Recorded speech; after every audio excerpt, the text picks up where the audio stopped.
Pagdating dito sa sabihin na natin na salary, alam natin na pinakamalaki diyan na gumastos itong Ginebra at itong San Miguel Beer.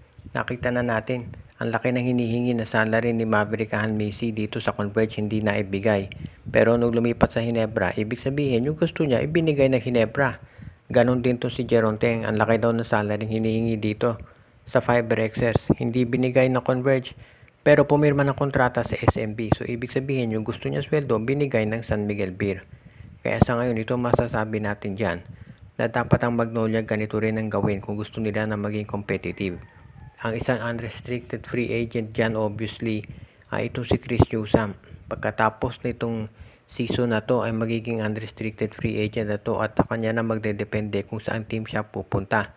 Ang tingin ko pwedeng gawin ng Magnolia dito, operan ng malaki itong si Newsome para lumipat. Sabihin na natin na ang maximum salary sa PBA 420,000 a month. Alam natin walang sumusunod dyan dito sa SMC at MVP teams. Rain or Shine sumusunod dyan, pero yung mga malalaking teams talaga hindi. So kung ikaw Magnolia, offeran mo ito si Newsome ng 1 million a month. So lumalabas niyan 12 million a year. O kung bigyan mo na 3-year contract, 36 million. Kayang-kayang i-afford yan ng Magnolia kung papayagan ng management. Sa tingin ko, kung ganyan ang i-offer nila, papayag na ito si Chris Newsome na lumipat dito sa kanilang koponan. Alam natin, ang magiging problema dyan kasi, itong Barangay Ginebra. Dahil syempre, kung ano kayang i-offer ng Magnolia, yan din ang i-offer ng Barangay Ginebra. Kaya sa tingin ko, dapat pagbigyan ng management itong Magnolia dahil mas nangangailangan sila ngayon.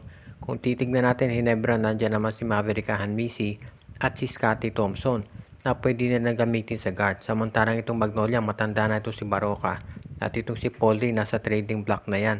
Kaya sa tingin ko, itong si Chris Newsome babagay yan dito sa Magnolia Chicken Templados.